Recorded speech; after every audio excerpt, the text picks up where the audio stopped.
ഞാൻ വണ്ടിയിൽ നിന്ന് ഇറങ്ങി ഓടണതും വണ്ടി പൊട്ടിത്തെറിക്കുന്നത് കണ്ടവരുടെയൊക്കെ മൊഴി എനിക്കെതിരെ. എൻ്റെ പാവം ഭാര്യ അതിലുണ്ടായിരുന്നു. അവളെ ഞാൻ കൊല്ലുവോ? അതായിരുന്നു എൻ്റെ ന്യായം. പക്ഷെ കോടതി ചെന്നപ്പോൾ ഭാര്യയെ കൊന്ന കൊടുങ്ക്രൂരനായി ഞാൻ ഈ പുറം ലോകം കാണുമെന്ന് പോലും എനിക്കറിയില്ല. ആ നാട്ടിൽ പോകുമ്പോൾ മോളൊന്ന് കൊണ്ട് കാണിക്കാൻ പറയും.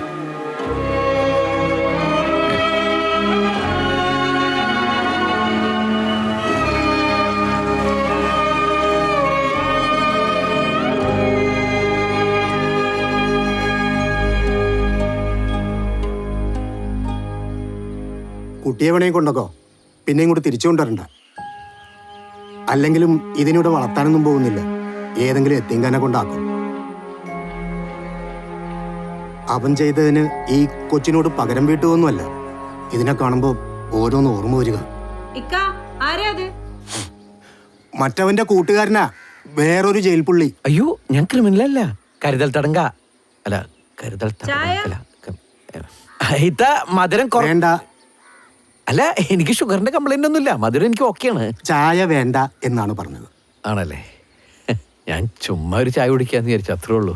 എനിക്ക് ഈ ചായയും കാപ്പിയൊന്നും കുടിക്കുന്ന ശീലം എനിക്കില്ല. പിന്നെ ഈ നമ്മുടെ ഈ ബാലേട്ടൻ കുറച്ച് പൈസയൊക്കെ ഈ കുഞ്ഞിന്റെ പേരിൽ ഇൻവെസ്റ്റ് ചെയ്യാനായിട്ട് അവിടെ ഇവിടെ കിട്ടണ്ടേ. അപ്പൊ കൂട്ടുകാരനൊന്ന് വിളിച്ചു കഴിഞ്ഞിട്ടുണ്ടെങ്കിൽ പുള്ളി ഇതെല്ലാം കളക്ട് ചെയ്തിട്ട് കുഞ്ഞിന് വേണ്ടിട്ട് ഇൻവെസ്റ്റ് ചെയ്യേ. അവന്റെ ഒന്നും ഇവിടെ വേണ്ട. മേലാൽ ഇതും പറഞ്ഞ് ഇങ്ങോട്ട് വരികയും ചെയ്യരുത്, മനസ്സിലായില്ലേ?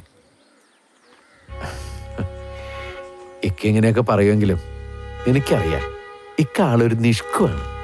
എനിക്കിതുപോലെ ഒരു കൂട്ടുകാരനുണ്ടായിരുന്നു. പാവം ട്രെയിൻ കയറി മരിച്ചുപോയി.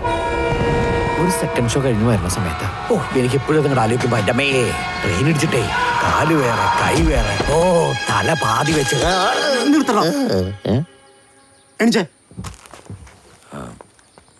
നേരെ അങ്ങോട്ട് പോയാ ഒരു റെയിൽവേ ട്രാക്ക് ഉണ്ട്, അതിലൂടെ അങ്ങോട്ട് പോക്കോ. അല്ലക്ക, നമ്മളൊക്കെ മരിച്ചു പോണ മനുഷ്യന്മാരാന്നുള്ളൊരു ട്വിസ്റ്റാണ് ഞാൻ ഉദ്ദേശിച്ചത്.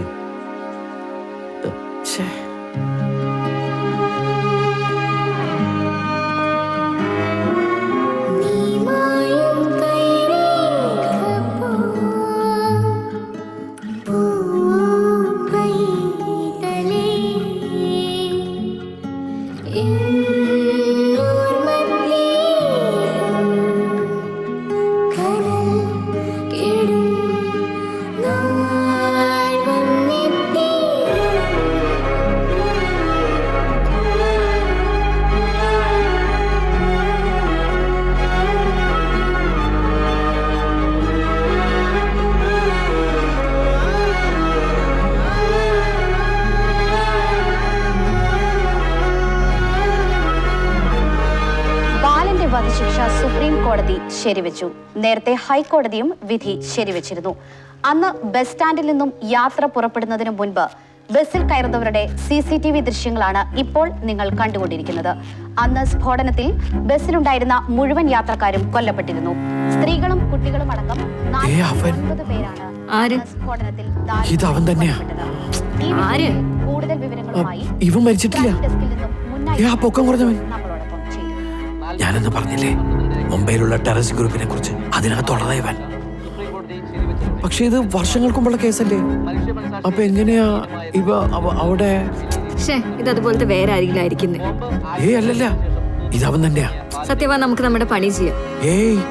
ഇതെന്തോ കുഴപ്പമുണ്ടെന്നേ. ഇതവൻ തന്നെയാ. ഇനി രാഷ്ട്രപതിയുടെ മുന്നിൽ ദയാഹർജി സമർപ്പിക്കുക മാത്രമാണ് ശിക്ഷയിൽ ഇളവ് കിട്ടാൻ ബാലന്റെ മുന്നിലുള്ള ഏക പോംവഴി. വേറെന്തെങ്കിലും വഴിയുണ്ടോ? ഇങ്ങനൊരു കേട്ടുകേൾവി മാത്രം വെച്ചുകൊണ്ടൊരു കേസ് റീഓപ്പൺ ചെയ്യാൻ പറ്റില്ല. അതിന് തക്കതായ തെളിവുകളുണ്ടെങ്കിലേ ഈ കേസ് റീഓപ്പൺ ചെയ്യാൻ പറ്റും. പക്ഷെ അതിനൊക്കെ ഒത്തിരി ടൈം എടുക്കും. നമ്മുടെ ഇപ്പം അത്രയും ടൈമില്ലല്ലോ. ഒരുപക്ഷെ നമ്മളിതൊക്കെ തയ്യാറാക്കി ചെല്ലുമ്പോഴേക്കും ശിക്ഷ നടപ്പാകും. വധശിക്ഷയാണെങ്കിൽ പ്രസിഡന്റ് വിചാരിച്ചാൽ ചിലപ്പോൾ ഇളവ് കൊടുക്കാൻ സാധിക്കും. പക്ഷേ ദയാഹർജി കൊടുക്കാൻ ബാലനാരുമില്ല. മോളുടെ പേരിൽ ഹർജി കൊടുക്കാൻ നോക്കിയപ്പോൾ ബാലൻ്റെ ഭാര്യ വീട്ടുകാരെ ഉടക്കി. അവർ സമ്മതിച്ചില്ല. എന്തായാലും ഒരു കാര്യത്തിൽ സന്തോഷമുണ്ട്. ഞാൻ കുറ്റക്കാരനല്ലെന്ന് എൻ്റെ മോളെ പറഞ്ഞ് മനസ്സിലാക്കാൻ ഒരാളെങ്കിലും ഉണ്ടല്ലോ. അത് മതി. ആ സന്തോഷത്തിൽ അങ്ങോട്ട് പോവാ.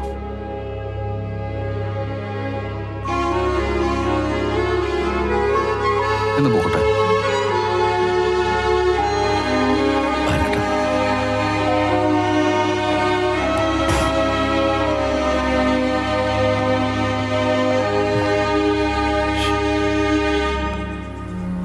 ഇക്കൊന്നും പറഞ്ഞില്ല. നമ്മളൊക്കെ മനുഷ്യന്മാരല്ലേ ഇക്ക? നിന്നോട് എത്ര പ്രാവശ്യം പറഞ്ഞോടാ? നിങ്ങളുടെ മാനസികാവസ്ഥ എനിക്ക് മനസ്സിലാവും. ബാലൻ ചെയ്തത് തെറ്റ് തന്നെയാണ്. അതിനുള്ള ശിക്ഷ അയാൾക്ക് കിട്ടിക്കഴിഞ്ഞു. കിട്ടാവുന്നതിൽ ഏറ്റവും വലിയ ശിക്ഷയാണ് അയാൾക്ക് കിട്ടിയത്. അയാളുടെ കാര്യം വിട്ടേക്ക്. ഈ കുഞ്ഞിനൊന്നും ഓർത്തൂടെ? ഈ കുഞ്ഞിന് അവളുടെ അച്ഛനെ അവസാനമായിട്ട് കാണണമെന്ന് ഒരു ആഗ്രഹം ഉണ്ടാവില്ലേ? നമ്മളായിട്ട് അത് തടയരുത്. നിങ്ങൾ ആരും വരണ്ട. ഞാൻ കുഞ്ഞിനെ കൊണ്ടുപോയി അവളുടെ അച്ഛനെ കാണിച്ചിട്ട് ഭദ്രമായി തിരിച്ചിവിടെ കൊണ്ടുവന്നെത്തിക്കാം. ഒന്നിങ്ങോട്ട് വന്നേ. ഞാനൊന്ന് ചോദിച്ചിട്ട് വരാം. ഇതാരാ? അച്ഛനെ കൊച്ചപ്പോഴാ വന്നേ? അച്ഛാ, ഓ, അച്ഛനെപ്പോ വരുന്നേ? അച്ഛനെ കൂട്ടില്ലേ? അച്ഛൻ മാത്രം ഉമ്മച്ചും കൂട്ടില്ലേ? ഉമ്മച്ചി മരിച്ചുപോയില്ലേ? മരിച്ചു പോയാലെന്താ? മരിച്ചു പോയാലും ഞാൻ കൂട്ടുന്നുണ്ട്. വിശേഷം പറ. എന്റെ കൂട്ടുകാരൊന്നും എന്നോടിപ്പം ഉണ്ടാറില്ല.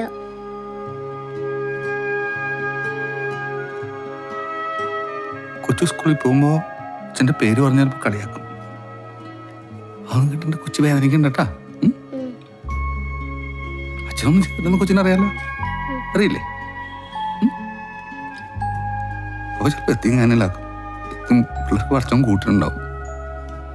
എന്ത് വിഷമം വന്നാലും പഠിച്ചവനോട് പറഞ്ഞാൽ മതി. പഠിച്ചോ കാക്കും.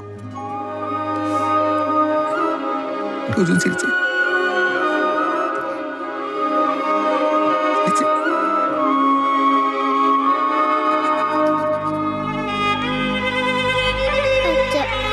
ശരിയല്ലേ?